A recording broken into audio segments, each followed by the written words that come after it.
Oi pessoal, tudo bem? Professor César falando. Estamos aqui para mais uma aula de ensino remoto de emergência. Bom, gente, então nos últimos vídeos, né, nós trabalhamos aqui o item 3 e o item 4, né? Então nós aprofundamos um pouquinho os conceitos de ácido e base e falamos um pouquinho de pH e pOH, certo? Muito bem, então vamos voltar aqui para a nossa promessa. Fizemos aqui o item 3 e o item 4, a ideia agora é a gente ir para o item 5, que é para a gente conseguir trabalhar um pouquinho sobre o aprofundamento dos conceitos de sais e óxidos, certo? Mas antes de entrarmos aqui no item 5, eu queria comentar mais algumas coisas com vocês a respeito do conceito de ácido e base que ficou faltando, né? Então vem com o tio, vamos para a folhinha. Vamos fazer um checklist aqui de ácido e base, do que é importante a gente entender, né? Quando a gente pensa em ácidos e quando a gente pensa de outro lado as bases, né? O que é importante a gente saber?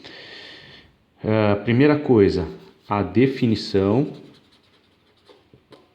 do que é um ácido e a definição do que é uma base. Acho que isso está ok. Nós trabalhamos segundo Arrhenius, segundo Bronsted-Lowry e segundo Lewis, ok? Então acho que essa parte de definir está ok. Outra coisa que é importante a gente trabalhar é a nomenclatura. A linguagem é muito importante dentro da química, né? A comunicação, saber correlacionar nome com estrutura. Então, trabalhamos isso daqui também, tá ok. Uma outra coisinha que era importante a gente saber era pH e pOH, né? Então, trabalhamos conceitos bem básicos de pH e pOH dentro dessa parte de ácidos e bases. Então, também está ok. Acho que já trabalhamos adequadamente. Outra coisa que é importante a gente ter em mente é que quando eu olho para uma estrutura, né, representada quimicamente, eu preciso ser capaz de reconhecer, né? Reconhecimento de ácidos e bases, né? Eu preciso reconhecer quando que eu tenho diante de mim um ácido, quando que eu tenho diante de mim uma base. Então, de modo geral, a gente já falou que os ácidos são aqueles, pensando na definição de Arrhenius, né? São aquelas substâncias que costumam ter o H+ na frente, né? O H na frente e alguma coisa do lado. E o que é uma base? De modo geral, é quando eu tenho alguma coisa na frente e a hidroxila do lado, certo? Então, de modo geral, a gente consegue reconhecer um ácido clássico de Arrhenius e uma base clássica de Arrhenius quando eu tenho essas duas estruturinhas aqui, né? Claro que nós já aprofundamos um pouco o conceito de ácido e base e vimos que não é sempre assim, né? Mas, de modo geral, é isso que nós temos. Aliás, uma pergunta que não quer calar, né? Por que a gente coloca HCl e não ClH? Por que é assim que a gente representa e não assim? Né? Isso tem a ver com a eletronegatividade. Isso é uma vamos dizer assim, uma norma, uma recomendação da representação. Então, quando a gente olha para a tabela periódica, não é isso? A tabela periódica tem mais ou menos esse formato. A gente sabe que a tabela periódica, que aqui dentro a eletronegatividade cresce da esquerda para a direita e de baixo para cima. Não é isso? Então, quanto mais eletronegativo for o elemento químico, ou seja, mais à direita da tabela periódica ele estiver, mais à direita eu vou colocar o elemento na formulação, né? Então, por que é assim e não assim? Porque o Cl é mais eletronegativo do que o H, então ele vai ficar à direita e o H à esquerda, né? Então tem uma regra aqui, tá? A gente precisa cumprir essas regrinhas de nomenclatura. Por que a gente escreve casa e não zaca ou saca, né? Também tem uma regra. Então a gente escreve assim, ó, casa e não saca. Na química a gente tem que cumprir essas regrinhas também. Beleza? Muito bom. Então, reconhecimento tá ok. Acho que a gente já viu um pouquinho também sobre aplicações do cotidiano. O tio passou aqui alguns exercícios para vocês, onde a gente pode trabalhar com essas aplicações no cotidiano, né? Mas assim, eu dei uma olhada na internet só para trazer umas figurinhas para gente, né? Então, esses ácidos e essas tais bases que a gente estudou, eles têm infinitas aplicações no cotidiano, né? Então, o ácido clorídrico, ele é um hidrácido de caráter forte, ele é volátil, ele é presente no suco gástrico para a formação de quimo. Ele também é conhecido como ácido muriático, né? O ácido fluorídrico, pelo fato dele conseguir atacar vidro, ele é muito utilizado para gravações em vidro, né? Então tá aqui as figurinhas gravadas no vidro. A gente faz isso com ácido fluorídrico. O ácido sulfídrico está presente lá no ovo podre, né? Aquele cheiro característico de ovo podre vem do ácido sulfídrico. O ácido cianídrico é um hidrácido de caráter fraco, de alto poder penetrante, e baixas doses desse ácido, quando inaladas, já são suficientes para levar um ser vivo a óbito, tá? Ele foi muito utilizado no período nazista para execução de judeus em câmaras de gás, né? Mas ele tem outras aplicações. Se a gente ficar aqui falando sobre as aplicações dos mais diferentes ácidos e bases, a gente fica aqui o dia inteiro. Aqui, ó, o ácido nítrico é um oxiácido forte, de grande utilidade industrial, muito utilizado na fabricação de dinamite, explosivo, fertilizante, medicamento. E além disso, ele forma com ácido clorídrico a chamada água régia, né? Que é uma mistura capaz de corroer o ouro, né? Então, o ouro é um metal nobre, difícil de ser atacado por ácidos. Essa mistura de água régia na proporção de 1:3, ela é capaz sim de atacar o ouro, de solubilizar o ouro. O ácido carbônico é um oxiácido fraco, presente na gaseificação de bebidas e nas chuvas pouco ácidas, né? É instável e decompõe-se facilmente em gás carbônico e água, tá? Então o ácido carbônico está presente lá nas águas gaseificadas. Então tá aqui, né? Ó, o ácido clorídrico é muito utilizado na limpeza, é comercializado impuro na forma de ácido muriático. O ácido sulfúrico é muito utilizado na indústria de tintas, refino de açúcar, produção de fertilizantes. O ácido acético está presente no vinagre. O ácido carbônico está lá na água gaseificada.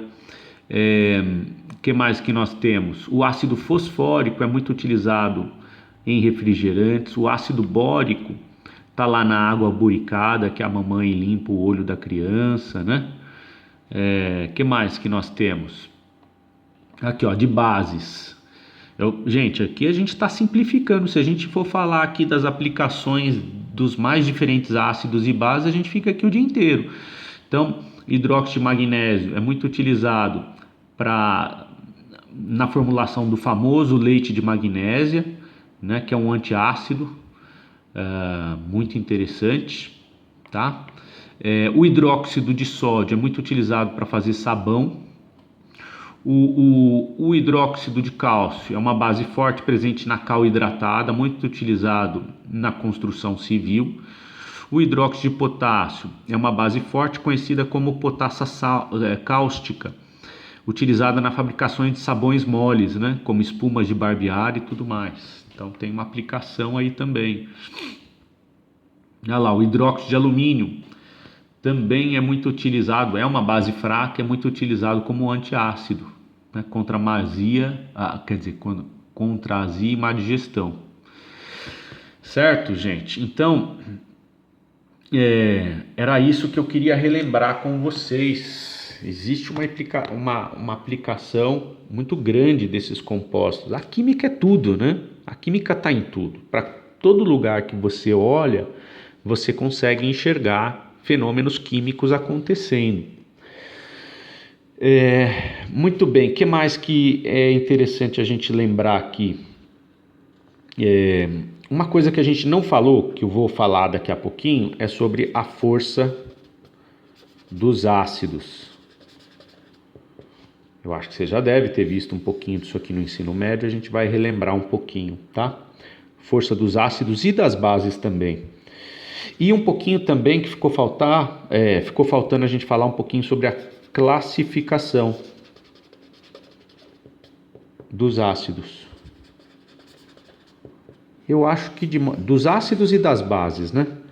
De modo geral, eu acho que ficou faltando a gente falar desses dois itens aqui, um pouquinho. E das aplicações do cotidiano, que eu já tinha falado um pouco, mas falei um pouquinho mais. Certo? Então vamos lá. Vamos falar um pouquinho sobre a classificação dos ácidos. Deixa eu voltar aqui. Opa! Vamos lá. Classificação dos ácidos. Gente, de modo geral, os ácidos podem ser classificados quanto ao número de hidrogênios ionizáveis. Os ácidos podem ser classificados quanto à presença de oxigênio ou não. E também eles podem ser classificados quanto à força. Certo? Vamos falar um pouquinho dessas três possibilidades de classificação. Então, olha só. Quando a gente tenta pensar em classificar os ácidos quanto ao número de hidrogênios ionizáveis, nós podemos classificar assim. Nós temos os monoácidos, os diácidos, os triácidos e também os tetraácidos, que são mais incomuns. O normal é de monoácido, diácido e triácido. O que é um ácido que a gente considera como monoácido? É aquele que só tem um hidrogênio ionizável. O prefixo mono dá a ideia de 1. O prefixo di dá a ideia de 2. O prefixo tri dá a ideia de 3. Então, um exemplo de monoácido, HCl. Ele só tem um hidrogênio ionizável. Portanto, ele é um monoácido. Vamos dar um exemplo de diácido. H2SO4, ele é um diácido. Por que diácido? Porque tem 2 hidrogênios ionizáveis. E um exemplo de triácido, H3PO4. Né? Ele é um triácido porque tem 3 hidrogênios ionizáveis. Professor, como assim? Vamos dar um exemplo aqui. O que é um monoácido que tem um hidrogênio ionizável? Olha lá, o HCl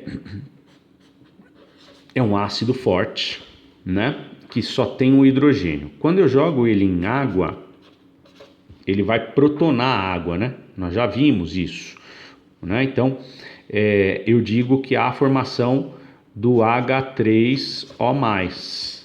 Por quê? Porque o hidrogênio protona aqui e forma o Cl-, certo?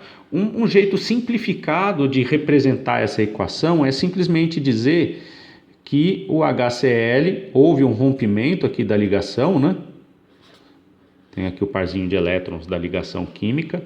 Houve uma cisão heterolítica aqui, houve um rompimento, quando eu jogo HCl em água, essa ligação se rompe, aí eu formo a entidade química H+, e o Cl-. Por que esse Cl chama menos? Porque ele ficou com o elétron dele mais o elétronzinho que era do hidrogênio. Então ele ficou com um elétron a mais na estrutura, negativando ela. Certo? Então quando eu jogo HCl em água, eu gero H+ e Cl-. Certo? Então, como eu só tenho um hidrogênio na estrutura, eu chamo ele de monoácido. Por que monoácido? Porque só um hidrogênio pode se ionizar. E aí, relembrando, né, o conceito ou a diferença de ionização e dissociação. Vocês já devem ter visto isso daqui lá no ensino médio. Mas ionização é diferente de dissociação. Os ácidos, de modo geral, quando eu jogo eles em água, eles sofrem ionização. Por quê? Porque todo ácido ele é um composto molecular. Então eu não tenho íons ali. Né? Quando eu jogo ele em água e ocorre essa tal cisão heterolítica, eu formo nesse momento íons. Então, o que é o processo de ionização? É o processo de formação de íons. Íons que não existiam antes disso acontecer. Certo? Já o processo de dissociação ocorre normalmente nos sais, nas bases. Por quê? É um fenômeno igual. A dissociação ela é igual, não, ela é parecida com a ionização, né? Você tem a tal da cisão heterolítica e a formação dos íons. Só que na dissociação o íon já existia. Vou dar um exemplo, né? Então, o NaCl. O NaCl é um composto iônico. Então, quando eu olho para essa estruturinha aqui, eu já tenho o íon Na+ e o íon Cl-. Quando eu jogo esse camarada em água, né, há de novo a cisão, né? O rompimento da ligação química entre o Na e o Cl. E aí eu tenho a formação do Na+ e do Cl-. Certo? Então aqui eu digo que ocorreu a dissociação. Por quê? Né? Porque eu já tinha íons. Não ocorreu ionização porque os íons já existiam. Eles só se dissociaram em água. Percebe? É uma pequena diferença que existe entre dissociação e ionização. Na ionização, há a formação do íon. Na dissociação, o íon já existe, mas há apenas a dissociação dos íons em água. Tá claro isso, gente? Todo mundo relembrou esses conceitos? Estamos aqui relembrando conceitos importantes. Muito bem, acho que vale a pena a gente tomar uma figurinha aqui, ó, que é o seguinte: normalmente os hidrogênios ionizáveis são aqueles que estão presos a estruturas extremamente eletronegativas. Então, vamos pegar, por exemplo, o ácido fosfórico. Se a gente for olhar para essa fórmula estrutural e não a fórmula molecular, você vai ver uma coisa parecida com isso aqui, ó, né? Um átomo de fósforo conectado a dois átomos a um átomo de oxigênio aqui, um aqui, um aqui, um aqui. E aí os dois hidrogênios ionizáveis estão conectados aqui, ó. Os três, né, na verdade. Ó, H3PO4, certo? Então, o ácido fosfórico, ele tem 3 hidrogênios ionizáveis, ó. E eles são ionizáveis mesmo porque, aqui, ó, quando a gente olha para o par de elétrons, existe uma diferença de eletronegatividade muito grande entre o oxigênio e o hidrogênio. Então, esse par de elétrons ele está bem deslocado para cá, ó. Então tem um superpolo negativo aqui e um superpolo positivo aqui, ó. Certo? Por que esse hidrogênio ele é fácil de ionizar? Né? Vamos pensar numa molécula de água encostando aqui, né? Porque quando a gente joga o ácido fosfórico em água, eu faço uma solução aquosa de ácido, né? O que acontece?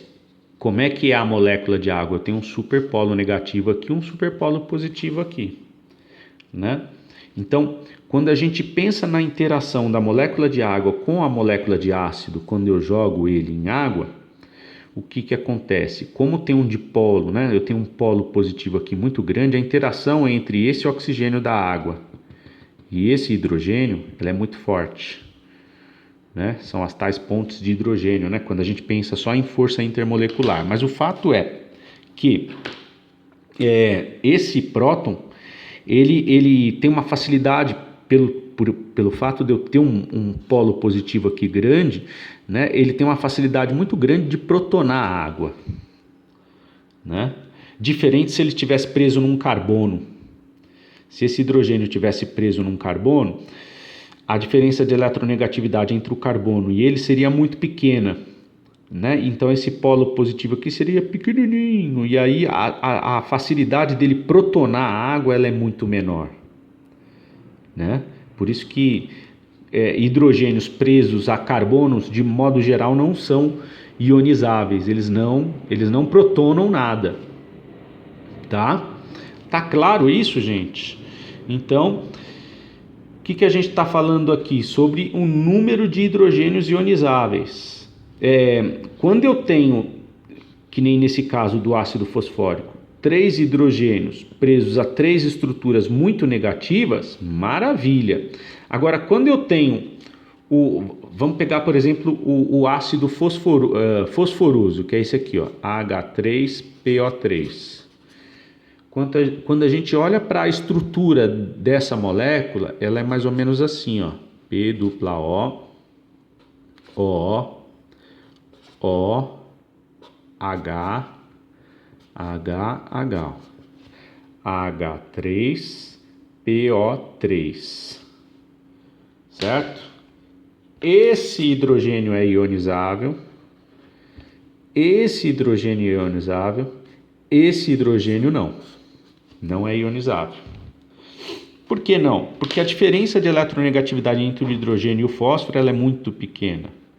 O par de elétrons fica bem no meio do caminho, quase no meio do caminho entre o hidrogênio e o fósforo. Isso tem um efeito, né? O polo positivo aqui, ó, ele é pequeno. Eu não lembro da eletronegatividade do fósforo aqui agora. Nem sei se isso aqui é polo positivo, né? Mas vamos supor que a eletronegatividade do fósforo seja um pouquinho maior do que a do hidrogênio. Eu acho que é. Se é um pouquinho maior, eu tenho polo positivo aqui bem pequenininho. Então, quando eu penso na interação desse hidrogênio com uma molécula de água, ó, química é isso, gente, é imaginação. Quando eu penso na molécula de água com o par de elétrons chegando aqui próximo do hidrogênio, e eu penso na formação do íon H3O+, né, esse hidrogênio tentando protonar aqui, ó, ele não protona. Por quê? Porque esse polo positivo aqui ele é pequeno, essa interação ela é baixa. Já não, esses outros 2 hidrogênios, eles são facilmente ionizáveis. Por quê? Porque quando eu penso nesse hidrogênio protonando a água, né, a água chegando aqui com um par de elétrons não ligantes, o que vai acontecer? Vai ocorrer aqui a cisão heterolítica, né, e esse próton vai protonar aqui, ó. Tá? Então, é importante a gente perceber isso. Nem sempre, a grande maioria das vezes, o número que vem aqui, ó, é o número de hidrogênios ionizáveis, mas nem sempre. Então, o H3PO4, vamos classificar ele como monoácido, diácido ou triácido. Ele é um triácido, tem 3 hidrogênios ionizáveis. O H3PO3, ele é um diácido. Ele, apesar de ter 3 hidrogênios na estrutura, só 2 são ionizáveis, esse daqui não, tá? Então ele é classificado como um diácido e não triácido. É só uma curiosidade, né, que o tio está revelando aqui para vocês. De modo geral, na grande maioria das vezes, o número de hidrogênios que vem aqui está associado com hidrogênios que são ionizáveis. Então, quando você olha ali, ó, H3PO4 é um triácido, H2SO4 é um diácido, HF é um monoácido e assim vai. Certo? Muito bem. Vamos falar um pouquinho então sobre a presença ou não de oxigênio na molécula. Então, os ácidos, de modo geral, quando a gente vai classificar os ácidos quanto à presença de oxigênio, nós podemos classificar os ácidos em duas classes principais. A primeira eu posso chamar um ácido que não tem oxigênio, eu chamo ele de hidrácido. Um ácido que tem a presença de oxigênio, eu chamo ele de oxiácido. Certo? Então, eu vou aproveitar para classificar os ácidos quanto à presença de oxigênio e vou aproveitar e vou falar um pouquinho da força também. A gente fala esses dois juntos, ó. Já mata dois coelhos com uma tacada só. Então, o que acontece, né? De modo geral, os hidrácidos fortes são só três. O HCl, o HBr e o HI. Só esses três são ácidos hidrácidos fortes. O que é um hidrácido? É um ácido sem oxigênio. Então, esse é um hidrácido, esse é um hidrácido, esse é um hidrácido. O HCN é um hidrácido, mas ele é fraco, né? Os oxiácidos fortes, o que a gente percebe? A gente percebe que quanto maior o número de oxigênios, mais forte é o ácido. Isso é uma tendência que a gente percebe. Vou explicar o porquê. Aliás, antes de explicar o porquê, o que é força de ácido, né? Vamos relembrar aqui o que é um ácido forte. Diferentemente do que a maioria das pessoas imaginam, que a força de um ácido está associado com seu poder de corrosão, né? Você fica imaginando assim, um ácido forte é aquele que eu boto o dedo e o dedo cai. Não tem nada a ver com isso, né? A força de um ácido está associado com a capacidade dele de formar íons em solução. Então, quanto maior a porcentagem de íons formados, mais forte é um ácido. Vou dar um exemplo, tá? Se eu pegar o HCl, uma garrafa de HCl, ácido clorídrico, e jogar ela em água, vai ocorrer o fenômeno da ionização, né? Aqui, ó, quando a gente dá um zoom aqui, ó, o par de elétrons é o que está fazendo a ligação química entre o hidrogênio e o cloro. Vai ocorrer uma cisão heterolítica aqui, ó. O cloro, por ser mais eletronegativo, vai ficar com o elétron dele, olha lá, e mais o elétronzinho que é do hidrogênio. Ó, o tio está fazendo com corzinha bem bonitinha para você entender. Então ele fica com todos os elétrons dele, que são todos marronzinhos, mais o elétron que não é dele.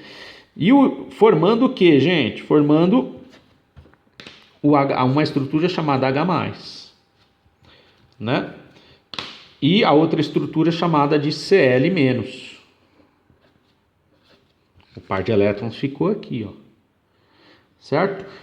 O que acontece? O ácido clorídrico faz isso com praticamente 100%, praticamente 100% das moléculas de HCl que eu jogo em água, ocorre esse fenômeno da ionização, né? Quando eu estou arredondando aqui, tá? Eu não sei exatamente quanto por cento, mas é uma porcentagem bem alta. Nada na natureza é 100%, né? Então, quando eu falo praticamente 100%, é que é uma porcentagem muito alta que eu não sei qual é, né? Não importa qual é. O fato é que eu considero o que é um ácido forte, o que é um ácido moderado e o que é um ácido fraco.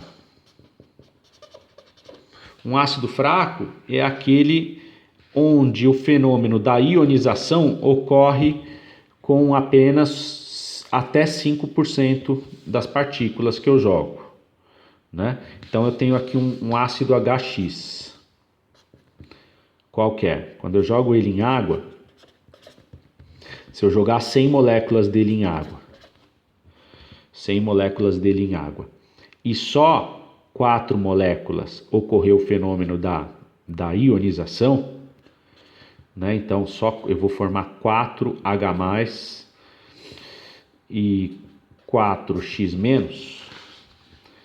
Ó, quando eu jogo 100 moléculas de HX em água e dessas 100, só 4 formou H+, e 4 formou X-, né? As outras 96 ficaram no estado molecular, ou seja, não ocorreu a ionização. Quando isso acontece, eu classifico esse ácido como sendo um ácido fraco. Isso é um ácido fraco. Gente, tá dando, ó, o tempo tá voando, tá dando 32 minutos e eu tô aqui viajando na maionese. Eu vou parar o vídeo e eu continuo daqui, tá? No próximo. Beijo.